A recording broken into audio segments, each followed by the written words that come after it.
Magandang gabi po sa inyong lahat. Okay, so ito po yung healthy reading natin, 099. So, doon naman po sa mga suki natin, no, na pumunta dito, personal, maraming salamat. At doon din po sa mga sumama at sumabay doon sa pagbisita ko sa Luzon. Maraming salamat din po. Kung gusto niyo pong magpabook ng full private reading, message lang po kayo. Kung gusto niyo mag-avail ng mga rituals natin, lalong-lalo na kung pangontra sa barang kulang sumpa at gayuma, or meron kayong inilalaban na kaso, o merong mga taong pinagkakautahan ninyo, tapos hindi kayo nagbayad, at sa tingin nyo, ngayon Semana Santa, papababarang na kayo, no? Kasi, hindi lang din naman kasi yung relasyon, kung kalimitan kasi relasyon yung pinag-aawayan lagi. Kung magtataka ka kung bakit nagkakaroon ng sakit, kung bakit nagkakaroon ng mga kamalasan sa buhay, karamdaman, ang una mong balikan is sino ba yung mga tao na nagawan mo ng atraso?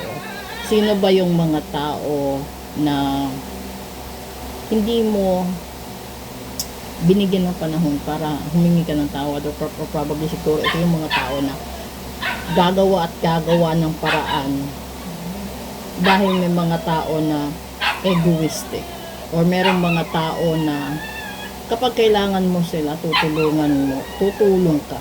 Kapag ikaw naman yung nangangailangan, ito yung mga panahon na magdadalawang isip sila na tulungan ka kasi nasiguro nila yung benefit para sa sarili nila. So yung gagawin natin dito is kuha tayo ng isa, and we'll see kung ano yung mangyayari. But this reading will just be of good from today hanggang sa 31st po na March natin. And this is a general reading for everybody. Kung sino yung makaka-resonate, yun na yun. So, mag-abang na lang tayo ng susunod. Kukuha tayo dito ng isa. Okay? And then, kung may tanong kayo, mag-comment kayo. Kung meron din naman na gusto nyo malaman pa din, moving forward, o di mag-message kayo. Yun na yun. Okay? Ito. And that is the 5 of Cups.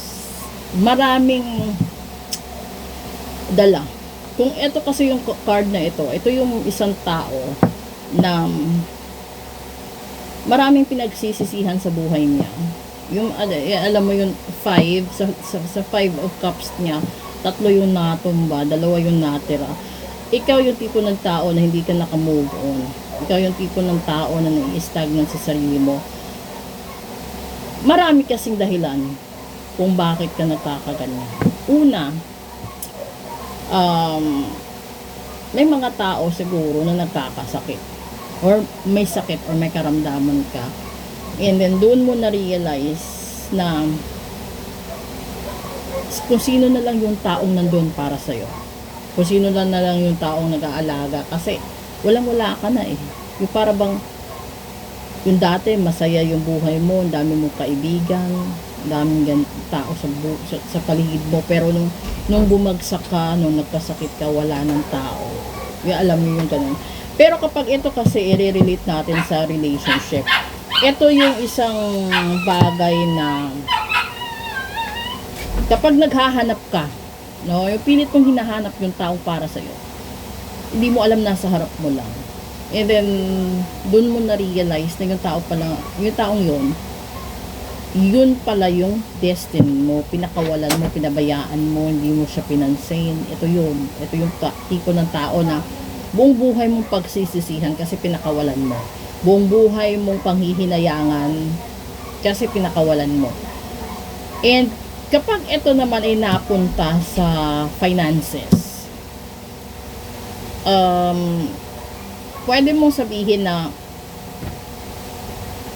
yung pinagamitan mo ng pera mali, o yung pinaglagyan mo ng pera, or yung hinawakan mong business hindi siya tama kasi hindi ka nag-isip, hindi mo pinag-aralan, bigla mo lang sinunggaban yung negosyo kasi akala mo nag-hit siya doon sa ibang tao, so akala mo kaya mo din, magtatagumpay ka din, pero hindi, kasi may mga taong sadya talagang maswerte sa paghawak ng negosyo. May mga tao din na kahit anong gawin nila, kahit anong negosyo, kahit gaano kadami yung pera nila, mauubos at mauubos.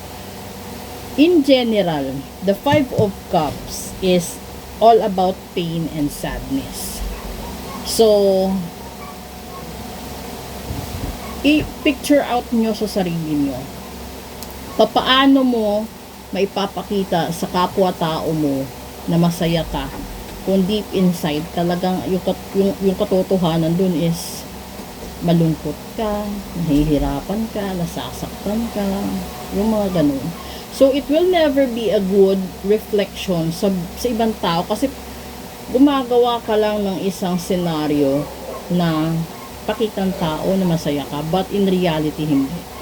Iba pa din yung sitwasyon na ginagawa mo yung gusto mo, nagagawa mo kahit ano, na yung walang limitasyon, walang kapag-aalinlangan. Ito yun eh. Kung ayaw mong mapunta sa ganitong sitwasyon ngayong linggo, kung ayaw mong maubusan, mawalan, masaktan, matalo, malugi, no? Ayusin mo. When it comes to your emotional concerns, when it comes to your finances, and then siguro in general sa family mo. Kasi hindi mo pwedeng tulungan ang ibang tao kung hindi mo alam paano tulungan ang sarili mo. Hindi mo rin pwedeng sabihin na gusto mo silang tulungan, gusto mo silang unahin, kasi yung totoo doon, para hindi ka matalot, hindi ka maubos dito sa Five of Cups, unahin mong isalba ang sarili mo bago ibang tao, bago pamilya mo. Kasi kapag lahat binibigay mo, nauupos ka. Kapag lahat pinapabayaan mo, nawawala ka sa tamang landas mo. Ito yung punto na nare-realize mo na lang wala na pala lahat sa'yo. Na-realize mo na lang mali pala ang desisyon mo. So doon din sa mga tao na nangutang, hindi ka nagbayad kasi nanghihinayang ka eh. Pero hindi ka naawa doon sa nagpautang sa'yo na nag-abono kasi gusto kang tulungan. Maraming ganyan. So, minsan, ito yung, or kadalasan, ito yung dahilan kung bakit ka pinapabarang. Hindi ka na dinadaan sa kaso, pinapabarang. So, ngayon si Mana Santa, lalong-lalo na Martes ngayon. So, sa mga tao, mag-ingat kayo dahil lumabas na dito, matatalo at matatalo ka. So, wala eh.